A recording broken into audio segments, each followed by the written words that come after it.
तैयारी स्टार्ट। महोदय, आधारभूत युक्ति परक व्यावहारिक और अनुकूलित अनुसंधान निरंतर और अबाध गति से चलने चाहिए। स्टॉप।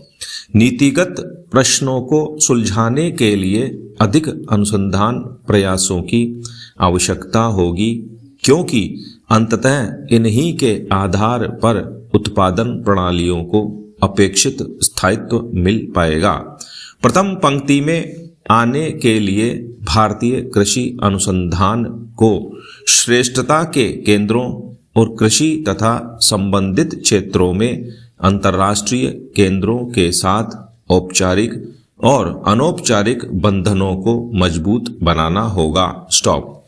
बदलते परिवेश में किसी भी तंत्र की दक्षता और प्रभावशीलता परखने के मानदंड भी मात्रात्मक से गुणात्मकता की ओर परिवर्तित हो रहे हैं।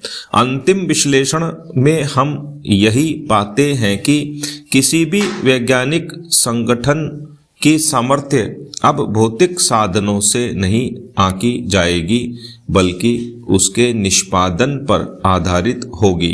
कृषि अनुसंधान में प्रभाव मूल्यांकन अभी तक अनुसंधान में किए गए निवेश और नई तकनीकों के प्रसार और अंगीकरण के आर्थिक लाभों को लेकर ही मुख्यतया आंके गए हैं। प्रभाव मूल्यांकन से यह पता चलता है कि कृषि अनुसंधान के अंतिम सुफल प्राप्त करने में आर्थिक नीतियों और प्रौद्योगिकी की परस्पर क्रिया का क्या प्रभाव पड़ा। जिस समय अनुसंधान नियोजित किया जा रहा है या प्रायोजना क्रियान्वित की जा रही है, उसी समय मूल्यांकन कर लिया जाए तो नीति निर्माताओं को अनुसंधान की भावी दिशाएं खोजने में सहायता मिलती है।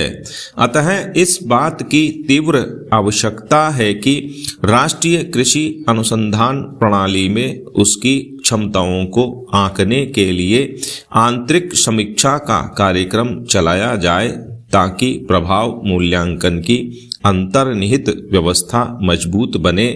इस तरह के अभ्यासों से अनुसंधान कार्यक्रमों में व्याप्त रिक्तियों की पहचान होगी और कार्यक्रम की कमजोरियों को दूर करके जहां जरूरी है वहां काट छांट या मजबूत बनाने का निर्णय लिया जा सकेगा।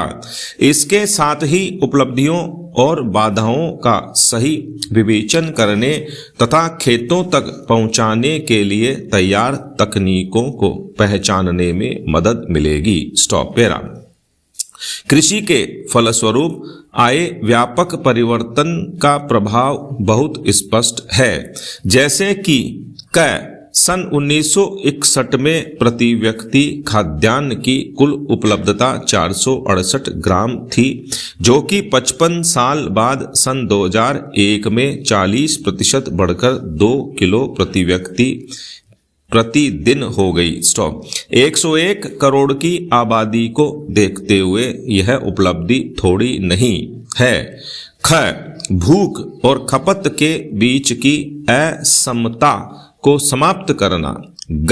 समाज के सभी वर्गों को सामर्थ्य के अनुसार उचित दामों पर राशन उपलब्ध कराना और विविध कृषि उत्पादों और प्रशोधित उत्पादों के निर्यात में वृद्धि और आयात में कमी। स्टॉप। अनाज और खाने के तेल के निर्यात में कमी से विदेशी मुद्रा की बचत को अलग करते हुए भी कृषि क्षेत्र से निर्यात की राशि गत वर्ष 100 अरब रुपए की सीमा को पार कर गई। इन उपलब्धियों के बावजूद और मांग में वृद्धि को देखते हुए कृषि उत्पादन की ओर से आपूर्ति में भी वृद्धि का वही स्तर बनाए रखते हुए भी हम अपनी भावी आवश्यकताओं को ध्यान में रखते हुए किसी भी तरह की ढील नहीं दे सकते। स्टॉप।